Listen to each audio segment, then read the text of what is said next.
નમસ્કાર વિદ્યાર્થી મિત્રો, અહીં તમે જોઈ રહ્યા છો ધોરણ નંબર 6 ની અંદર સામાજિક વિજ્ઞાનનો આપણે સેમિસ્ટર નંબર 2 નું આઈડિયલમાં પાઠ નંબર 7 ગુપ્ત યુગ અને અન્ય શાસકોનું સોલ્યુશન આપણે કરવાના છે. તો સૌપ્રથમ તમે પ્રથમ વખત વિડીયો તમે જોઈ રહ્યા હો તો વિડીયોને લાઈક તેમજ ચેનલ સબસ્ક્રાઇબ કરી દો અને વિડીયોની અંતમાં તમને આજનું સોલ્યુશન કેવું લાગ્યું છે તે કોમેન્ટમાં અવશ્ય જણાવો. તો શરૂઆત કરીએ આપણે વિકલ્પ. પેલું છે ગુપ્ત વંશનો સ્થાપક કોણ હતો? તો આવશે શ્રીગુપ્ત. બીજું છે ગુપ્ત સંવતની શરૂઆત કોણે કરાવી હતી? તો ચંદ્રગુપ્ત પ્રથમે. ગુપ્ત વંશના કયા રાજાને કવિરાજનું બિરુદ મેળવ્યું હતું? તો આવશે સમુદ્રગુપ્ત. સિક્કામાં કયા રાજાને વીણા વગાડતો દર્શાવવામાં આવ્યો છે? તો સમુદ્રગુપ્ત. ચંદ્રગુપ્ત બીજાના સામ્રાજ્યની સરહદો શક રાજ્યને અડીને આવેલી.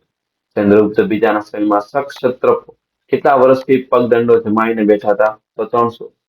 ભૃગુ કચ્છ હાલ કયા નામે ઓળખાય છે? તો કે ભરૂચ.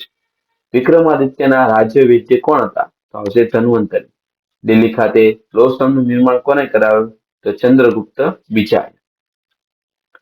એના પછી આગળ જોઈએ તો દિલ્હી પાસેના મેહરોલી લોહ સ્તંભને સદીઓ થયા છતાં હજુ સુધી કાટ લાગ્યો નથી. ગુપ્ત યુગની રાજધાની ઉજ્જૈન હાલ કયા રાજ્યમાં આવેલી છે? તો કે મધ્યપ્રદેશમાં. કુમારગુપ્તના સમયમાં કઈ વિદ્યાપીઠની સ્થાપના થઈ? તો આવશે નાલંદા. નાલંદા વિદ્યાપીઠ હાલના કયા રાજ્યમાં આવેલી છે? તો આવશે બિહાર. 14મું આવશે ગુપ્ત યુગના શાસકને પ્રથમ ક્રમથી ગોતીએ તો ચંદ્રગુપ્ત પ્રથમ આવે, પછી સમુદ્રગુપ્ત આવે, પછી પાછો ચંદ્રગુપ્ત બીજો આવશે અને પછી આવે સ્કંદગુપ્ત. કયા શાસકના સમયમાં ગુપ્ત સામ્રાજ્યની આર્થિક સંપત્તિમાં ઓટ આવી? તો સ્કંદગુપ્ત. ગુપ્ત યુગના સ્થાનો ખૂબ જ વિકાસ થયો હતો કે ખેતી, આંતરિક વેપાર, આંતરરાષ્ટ્રીય વેપાર આ બધાનો ખૂબ વિકાસ થયો. ગુપ્ત યુગમાં નારિયેળની ખેતી કાઝિયામાં થઈ હતી તો કામરૂપ. એના પછી 18મું છે ગુપ્ત યુગ દરમિયાન બંગાળમાં પુષ્કળ પ્રમાણમાં શું થતું? તો કે ચોખા અને રેશમ. ગુપ્ત યુગના રાજા કર તરીકે ઉત્પાદનનો કેટલો ભાગ લેતા? તો 6.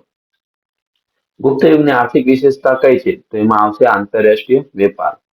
21મું છે ગુપ્ત યુગ દરમિયાન ભારતથી સ્થળ માર્ગે મધ્ય એશિયા થઈને યુરોપ સુધી માલસામાન વિકાસ હતો. ગુપ્ત વંશનો કયો રાજા બૌદ્ધ ધર્મનો સંરક્ષક હતો? તો સમુદ્રગુપ્ત. વાઘ ભટ્ટે આયુર્વેદ ક્ષેત્રે કયો ગ્રંથ લખ્યો હતો? તો અષ્ટાંગ હૃદય સંહિતા. ગુપ્ત યુગ દરમિયાન કયા બે પ્રાણીઓની દવાઓ શોધાઈ હતી? તો આવશે હાથી અને ઘોડા. હર્ષવર્ધને કઈ સાલમાં રાજ્યારોહણ કરેલું? તો આનો જવાબ તમારે અમને કોમેન્ટમાં એબીસીડી સ્વરૂપે દર્શાવવાનો રહેશે. 26મું છે હર્ષવર્ધનના સમયગાળામાં વખતે દખ્ખણનો કયો શક્તિશાળી રાજા હતો? તો આવશે પુલકેશી બીજો. એના પછી હર્ષવર્ધન અને પુલકેશી વચ્ચે નર્મદા નદી પાસે યુદ્ધ થયું હતું. હર્ષવર્ધન પહેલા શૈવ ભક્ત હતા પણ પછીથી કયા ધર્મનો મહાન અનુયાયી બન્યો? તો બૌદ્ધ ધર્મનો. સમ્રાટ હર્ષવર્ધને નાલંદા વિદ્યાપીઠને નિભાવવા કેટલા ગામ ભેટ આપ્યા? તો 100 ગામ. પુલકેશી બીજો કયા વંશનો શક્તિશાળી રાજા હતો? તો આવશે ચાલુક્ય વંશ. કયા રાજાએ પોતાના એક રાજદૂતને ઈરાન મોકલ્યો હતો? તો આવશે પુલકેશી બીજો. પુલકેશી બીજાને ઈરાનના શહેનશાહ ખુસરોએ બીજા સાથે મિત્રતા બાંધી હતી. ચલો એના પછી ખાલી જગ્યા તમને આપેલી છે, આમાંથી એક જોઈને તમારે તમારા આઈડિયાની અંદર લખવાની રહેશે. દરેક પ્રશ્નના ઉત્તર તમને અહીં આપેલા છે, તો તમારે આમાંથી જોઈને લખવાની રહેશે. એના પછી નેક્સ્ટ તમને ખરા ખોટા વિધાન આપેલા છે, વિધાન સાચું છે કે ખોટું તો તે પણ તમને એ વિધાન આપેલા છે, આમાંથી જોઈને વિદ્યાર્થીઓએ લખવાના રહેશે.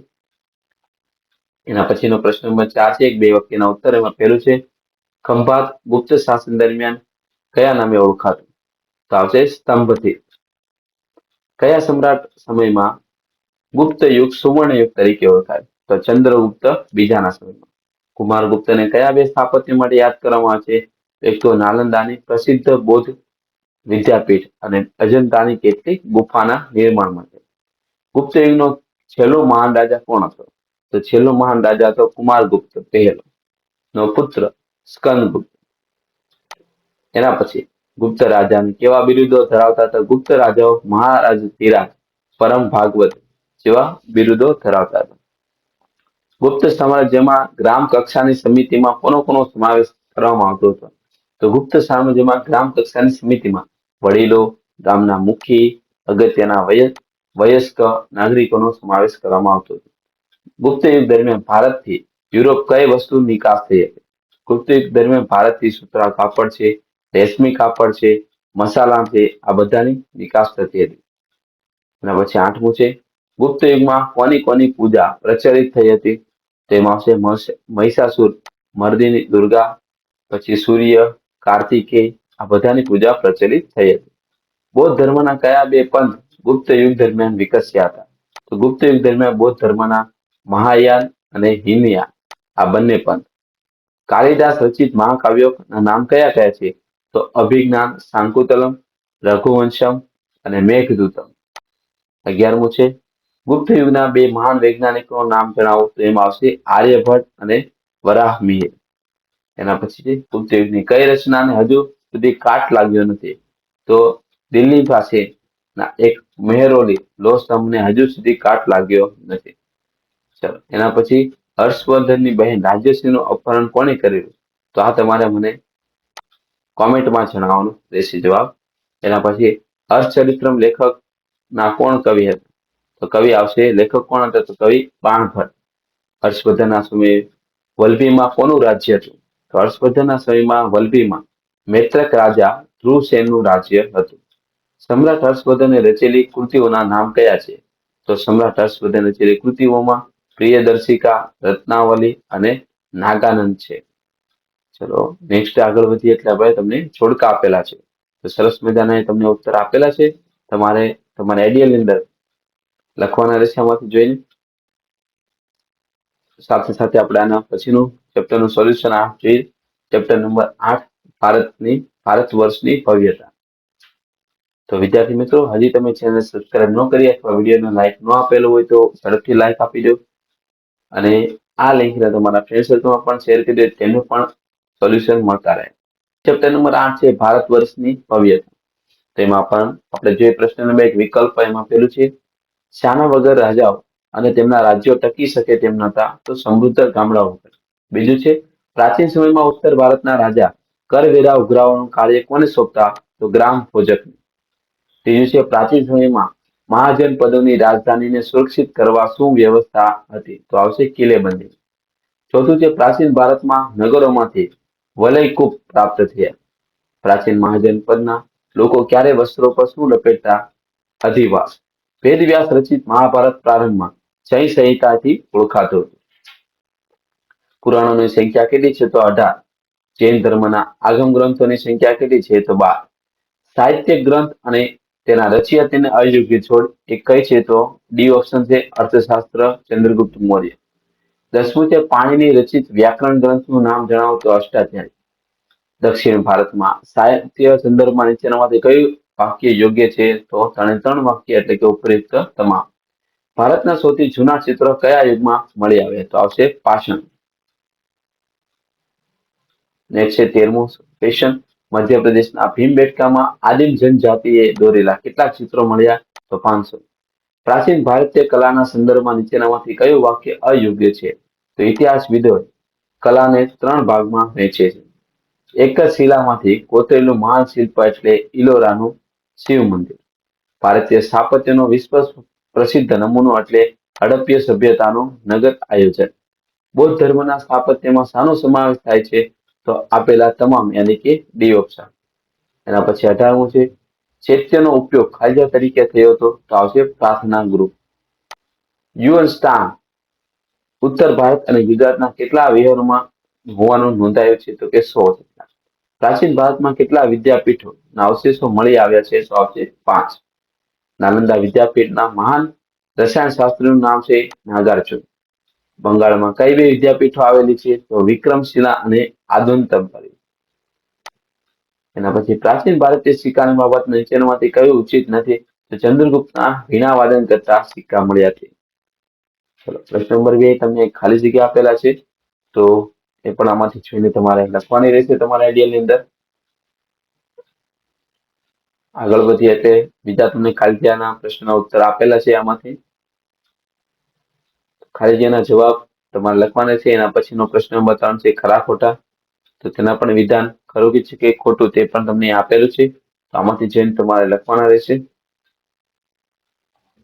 નેક્સ્ટ પ્રશ્ન નંબર 4 એક બે વાક્યમાં ઉત્તરમાં પેલું, પ્રાચીન સમયમાં કયા કયા લોખંડના સાધનનો ઉપયોગ થતો હતો? કુહાડી, કુહાડા, હળના, ફણા, દાંતરડું વગેરે. પ્રાચીન ભારતીય સાહિત્યના કયા ત્રણ ભાગમાં? તો પેલું છે ધાર્મિક, બીજું છે ધર્મેન્તર અને ત્રીજું છે વિદેશી મુસાફરોનું વર્ણન. કોઈ પણ 4 પુરાણોના નામ જણાવો. વિષ્ણુ પુરાણ, ગરુડ પુરાણ, વાયુ પુરાણ અને મત્સ્ય પુરાણ.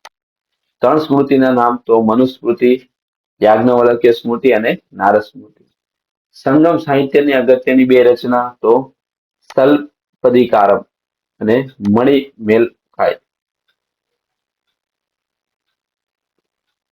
અશોકના શિલાલેખમાંથી સાની માહિતી મળે છે? તો તેમાંથી આપણને મૌર્ય સામ્રાજ્યના વહીવટી તંત્ર અને બૌદ્ધ ધર્મના નૈતિક નિયમ. એના પછી પ્રાચીન ભારતના કયા કયા વિદેશી મુસાફરો પ્રવાસી ગયા હતા? તો પ્રાચીન ભારતમાં ગ્રીલ એલ્ચી, મેગેસ્થનીસ. એના પછી 7મું છે પ્રાચીન ભારતમાં કયા કયા વિદેશી મુસાફરો પ્રવાસીઓ આવ્યા હતા? તો ભારતની અંદર ગ્રીલ એલ્ચી એટલે કે મેગેસ્થનીસ, ગ્રીક નાવિક ટોલેમી, ચીની મુસાફરી ફિયાન એન્ડ યુએનસ્ટાંગ, આ બધા જ પ્રવાસીઓ આવેલા હતા. ચીની મુસાફર ફાહિયાને અને યુએનસ્ટાંગે પોતાના ગ્રંથમાં ભારતની કઈ બાબતનું ચિત્રણ કરેલું છે? તે પોતાના ગ્રંથમાં જે તે સમયમાં ભારતીય સમાજ જીવન, શાસકો અને સંસ્કૃતિનું એને અદ્ભુત ચિત્રણ કરેલું છે. રેશમ માર્ગ સાથે કયા કયા દેશો સંકળાયેલા છે? તેમાં આવશે ચીન, ભારત, ઈરાન, અરબસ્તાન, ગ્રીક અને રોમ.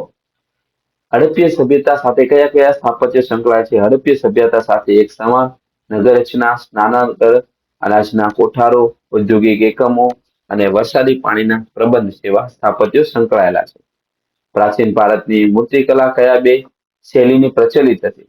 તો પ્રાચીન ભારતની મૂર્તિકલામાં ગાંધાર કલા, મથુરા કલા, આ 2 શૈલીઓ પ્રચલિત હતી. ભારતના સુપ્રસિદ્ધ સ્તૂપોના નામ જણાવો. તેમાં આવશે સાંચીનો સ્તૂપ, લુમ્બીનો સ્તૂપ અને સારનાથનો સ્તૂપ. નાલંદા વિદ્યાપીઠની મુલાકાત કયા ચીની મુસાફરે લીધી હતી? તો કે નાલંદા વિદ્યાપીઠની મુલાકાત ચીની મુસાફર હુએન ત્સાંગે. એના પછી છે ઇન્ડો ગ્રીક રાજાઓના સુવર્ણ સિક્કાઓમાં શું ઉલ્લેખિત હતું? તો સુવર્ણ સિક્કાઓમાં રાજાના ચિહ્ન, તેની આકૃતિ, તેના સમયમાં ઉલ્લેખિત થયું હતું. ગુપ્ત વંશના કયા કયા રાજાઓના સિક્કા મળી આવ્યા? તો સમુદ્રગુપ્ત, ચંદ્રગુપ્ત પ્રથમ, ચંદ્રગુપ્ત દ્વિતીયના સિક્કા મળી આવ્યા. ચાલો, મને ઓળખીને વાક્ય લખવાના છે. તેને પણ પ્રશ્ન ઉત્તર આપેલા છે, તમારે આમાંથી જોઈને તમારા આઈડિયાની અંદર લખવાના રહેશે. નેક્સ્ટ હવે તમને જોડકા આપેલા છે, તે પણ આમાંથી જોઈને તમારે આઈડિયાની અંદર લખવાના રહેશે.